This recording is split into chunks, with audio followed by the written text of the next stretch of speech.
hidup sehat tanpa obat. Mungkinkah itu? Mungkin kita pun agak nggak yakin dengan pernyataan itu. Tapi coba kita lihat. Alasan kita minum obat.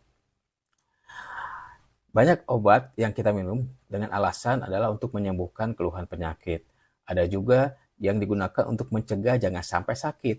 Ada juga digunakan untuk mengoptimalkan fungsi tubuh supaya badan kita tetap fit. Nah, sebetulnya obat itu apa sih?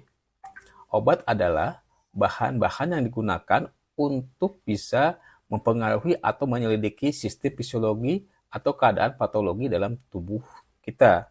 Misalnya digunakan untuk mendiagnosa, mencegah, menyembuhkan, atau memulihkan kesehatan, dan juga untuk kontrasepsi badan manusia. Nah, kalau kita lihat jenis obatnya, obat itu ada dua. Ada obat kimia atau sintetik, dan juga ada obat alami atau obat tradisional. Ini adalah jenis-jenis obat kalau dilihat dalam pelayanan. Ada obat sintetik dan juga ada obat alami.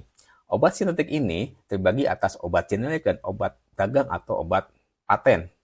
Sedangkan obat alami meliputi jamu, fitofarmaka, dan juga obat herbal terstandar. Kemudian, bagaimana sih obat itu mengobati penyakit? Ada 3 jenis mekanisme obat dalam menyembuhkan penyakit. Yang pertama adalah menghilangkan penyebabnya, misalnya golongan antibiotik, golongan sulfa. Yang kedua, mengatasi gejala yang muncul, misalnya obat batuk, obat demam, obat emah, obat diare. Yang ketiga, menggantikan kekurangan zat yang dibutuhkan, misalnya vitamin, enzim, pil kontrasepsi. Kemudian, apa yang perlu diperhatikan saat kita menggunakan obat? Yang pertama adalah dosis pemakaian. Jangan sampai kita menggunakan obat asal-asalan. Kita mesti sesuai dengan dosisnya. Kemudian juga khasiat yang diinginkan itu apa? Jangan sampai kita minum obat tapi khasiatnya tidak sesuai dengan yang kita inginkan. Yang ketiga, perhatikan jangan sampai ada efek samping. Kalau ada efek samping yang muncul, maka mesti kita cegah. Kemudian yang keempat, kontraindikasi atau kondisi obat tidak boleh digunakan. Misalnya tidak boleh digunakan saat kita mengendarai kendaraan, tidak boleh digunakan oleh ibu hamil dan sebagainya. Nah, kenapa itu mesti diperhatikan? Karena sifat obat itu ada dua. Yang pertama, dia akan menjadi racun buat tubuh kita kalau seandainya jumlahnya berlebihan. Yang kedua, obat itu akan sangat bermanfaat buat kita dan bisa menyembuhkan penyakit yang kita keluhkan. Kemudian, jenis penyakit yang biasanya menyerang kita ada 3 macam. Yang pertama adalah penyakit infeksi, misalnya disebabkan oleh bakteri, jamur, atau virus. Yang kedua adalah penyakit degeneratif. Ini ada hubungannya dengan keseimbangan fisiologi tubuh manusia, misalnya penyakit diabetes, penyakit MAH, penyakit jantung, dan sebagainya.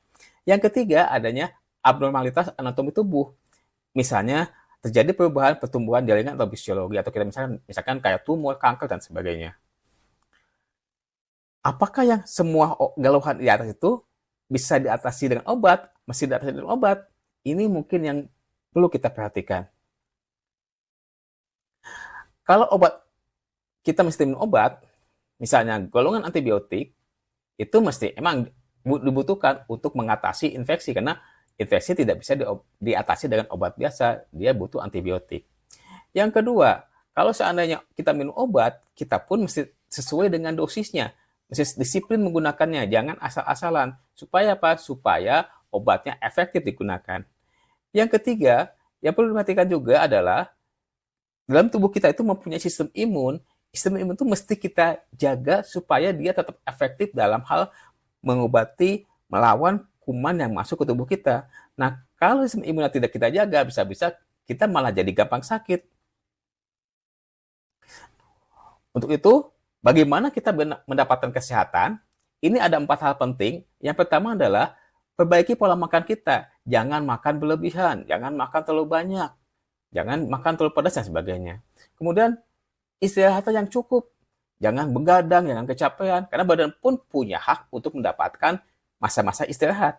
Yang ketiga, yang sangat tidak kalah pentingnya adalah kendalikan stres. Jangan tegang, jangan terlalu banyak masalah. Ya, kita kendalikan. Atasi, sekali-kali refreshing, jalan-jalan. Dan yang paling penting juga yang keempat adalah biasakan untuk rutin berolahraga. Ya, kesimpulannya adalah penyakit degeneratif disebabkan oleh 2 hal, yaitu makanan dan pikiran. Kalau kita bisa menjaga pola makan dan juga bisa mengendalikan pikiran kita, insya Allah maka kita akan bebas dari penyakit degeneratif. Kesehatan adalah hak setiap orang.